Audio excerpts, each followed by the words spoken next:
Magandang araw, kabayan. Magbabalik na naman tayo for today's video. Magluluto tayo ng beef caldereta. Beef caldereta.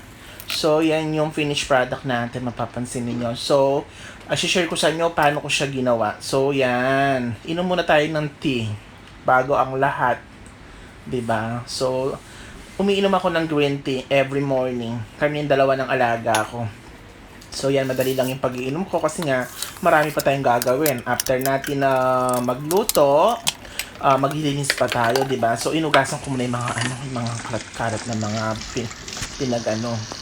mga baso, mga kutsara, ganon. So yan, inugasan ko muna para pag nagluto tayo, nag-ready tayo ng ng mga ilulutuin natin, wala nang kalat sa lababo. Kailangan malinis, 'di ba? Yan, ganyan ako maglinis, 'di ba? Napakalinis. Gusto ko pag nagtatrabaho ako, pag nagluluto ako, gusto ko walang kalat sa laboratory, sa kitchen. Yan. So, papakita ko lang sa inyo yung beef. Yan. Yung beef na ang tawag nila sa Hebrew, bazar.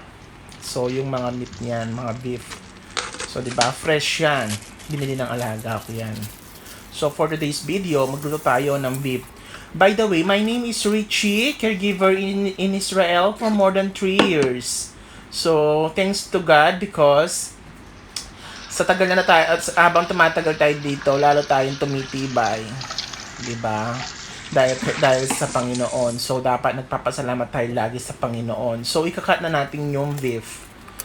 Pag may mga pangarap kayo, dapat lagi nyo sinasama at nagpapasalamat sa ating Panginoon kasi siya lang naman talaga yung bukod tanging nag-guide sa atin at alam nyo naman, lahat ng ginagawa natin ay para sa Kanya at para sa ating pamilya, syempre. So, ikakat na natin yung fresh beef. Kung mapapansin niyo, hindi ganong katigas kasi nga fresh 'yan nung binili. So, plastic lang, inner fry lang. So yan, 'di ba? So i-cut natin ng bilis. Mabilis si Inday. Akala nyo mabagal yang kumilos. Mabilis 'yan. Mabilis si Inday. So yan, mapapansin niyo talagang kinakat ko talaga siya. Yung tamang-tama lang yung kapal, 'di ba? Kasi mamaya magkakaldereta tayo. I-show ko sa inyo kung paano magluto ng beef caldereta. So yan. Yun nga pala, share ko lang pala sa inyo. Sabi ng alaga ko, Richie, salamat sa iyo kasi nga, 'di ba? Lahat ng gusto niya ay ginagawa ko. Kung anong gusto niyang kainin, niluluto ko, 'di ba? Sabi niya, salamat sa iyo. So, ayan, sabi ko walang anuman, sabi niya sa akin, mahal kita, sabi niya. Sabi ko, mahal naman din kita, kaya nagdaniwak. Sabi niya sa akin, malinis daw ako sa bahay. Yun, tapos ano daw ako, yung hindi na niya ako kailangang utusin pa, may kusa daw ako, naglilinis ako, ganon, general cleaning, pag daw kailangan, tapos yun. So, mapapansin niyo yan, may mushroom, yan, gilagyan natin. Tapos yung garlic, alam mo, dito ko na nalaman, yung garlic, hindi ko na siya kinakat. Buo ko siyang nilalagay, mas maganda palang buo nilalagay, para pag kinain mo siya, masarap siya, malalasaan mo yung yung bawang, or garlic, yan, may onion tsaka garlic. So, maraming onion ang nilagay ko tsaka garlic. So, yun, sabi ng alaga ko, abang nagluluto tayo, titingnan nyo naman kung paano siya niluluto, di ba? Ilalagay na natin yung, pag naluto na yung bawang at saka sibuyas, sabi lagay na natin yung beef, di ba? Yung pinaka-bazar natin. So, yun.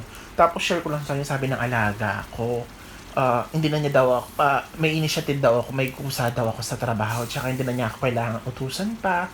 Tapos alam ko na yung mga gawain namin. Dito yung daily routine namin. Kaya sabi niya sa akin, wala akong problema sa'yo, Richie. You can do everything for me. Sabi niya, wala na akong kailangan pa, ikaw na lang, sabi niya. So, kaya nagpapasalamat ako sa'yo, binigay ka sa akin ng Panginoon, sabi niya sa akin. So, napakasarap naman na appreciate ako ng alaga ko, di ba? Pero nung una, ang hirap talaga. Siyempre, nung bago lang ako dito, hindi kami magkasundo kasi nga wala pa siyang tiwala sa akin. At the same time, nag-a-adjust pa rin naman ako. Pati siya, nag-a-adjust din naman siya kasi nga, pag bago tayo sa trabaho, nandun yung process of adjustment. So, everyone is adjusting their comfort zone, their atmosphere, di ba? So, normal lang naman talaga yon. Minsan talaga may mga talaga na hindi pagkakaintindihan pero nare-resolve naman, nagagawa naman ng paraan. Kaya kayo bilang caregiver, habaan ninyo yung pasensya ninyo kasi ako din, ganun din yung ginagawa ko. Yun lang yung pinakasikreto. Habahan ng ang pasensya natin bilang caregiver. Kailangan maging passionate tayo. Kailangan mahal natin yung ginagawa natin, yung trabaho natin. Kasi ganun din yung babalik sa'yo. At saka pag caregiver tayo, dapat may love. Dapat mahal mo yung ginagawa mo, mahal mo yung trabaho mo. Kasi babalik-babalik sa'yo yun. Alam nyo, sa tagal ko na dito, kahit doon sa una kong employer, hindi sila madamot. Kaya nagpapasalamat ako kay Lord, binigyan niya ako ng ng employer na hindi sila madamot, sagana sa pagkain, tapos nakakain ko yung gusto ko, tapos tinatanong ako ng alaga ko anong kailangan bilhin, ano yung gusto mong kainin. Lahat na lang yata ng gusto ko, pati mga prutas, anong gusto ko. Minsan ako na lang yung maayaw. Kasi nga, di ba, pag sobra-sobra na yung pagkain namin, tapos alam nyo, yung rep namin, ako yung namamalengke dito, ako yung nagdesisyon kung anong bibilin. Kasi nga, puno na yung rep namin, tsaka yung freezer namin. So, yun, sabi niya sa akin, lagi niyang pinagsasabi sa mga sa mga pinsan niya, sa mga niya, kamag-anak niya na dito sa lugar namin, sabi niya, mahal daw ako ng alaga ko. Minsan, uh, pumupunta ako sa supermarket, sinasabihan ako ng mga tao, hindi ko sila kilala. Tapos sabi niya, ikaw ba yung caregiver ni David Amar? Yes po, sabi ko.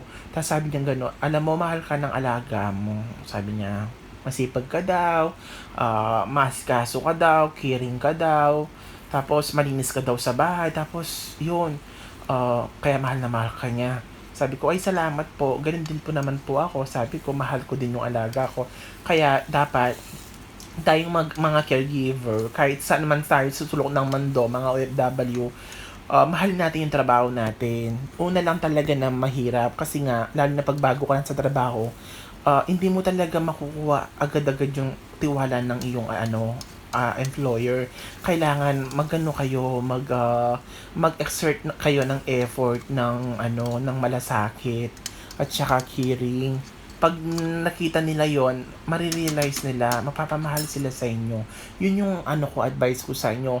Kahit saang man pero sa abroad talaga, kailangan talaga maging mapasensya.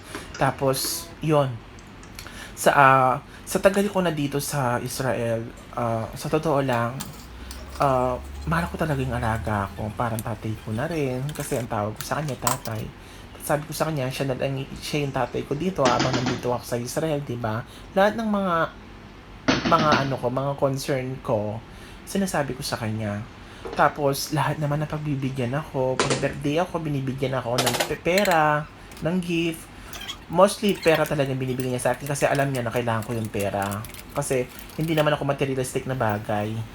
Mukha lang talaga akong pera, kaya sabi niya sa akin, bigyan kita ng pera, ng regalo, pera na lang. Kasi alam ko, mas importante sa'yo yung pera. At least, bibilin mo kung anong gusto mong gawin or savings mo, sabi niya gano'n. Kasi, alam niya ako na masinop ako sa pera. Maagap ako sa pera. Kasi, iba talaga, sabi niya sa akin, Richie, wag ka masyadong magbigay ng magpahiram ng pera sa mga pinsan mo, sa mga ganun mo.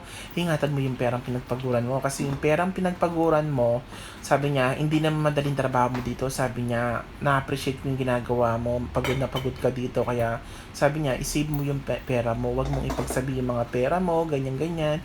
Darating yung araw na pag nasa Pilipinas ka na, meron kang savings na hindi ka na mahirapan. Kung gusto mo mag-business, sabi niya, mag-business ka, gawa ka ng apartment mo para may income ka monthly, kagaya ko.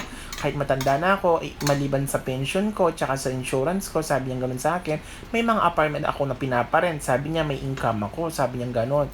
Sabi ko, agayahin mo yung mga ginawa ko. Sabi niya, para pag tumanda ka, hindi ka mahirapan. At least, kung wala ka man maging anak, darating man yung panahon, or magkaanak ka, at least may mga ka, sabi niya sa akin, may pera kang paghuhugutan, di ba? Sabi niya sa akin. Tapos sabi niya, ka, sabi niya, bayaran mo yung insurance mo sa Pilipinas. Tapos yung yung daw SSS ko na na hulugan ko daw. Tapos yon, tapos sabi niya sa akin, Richie, sabi niya, abang maaga yon. Kaya maraming salamat sa inyo sa pakikinig. Thank you.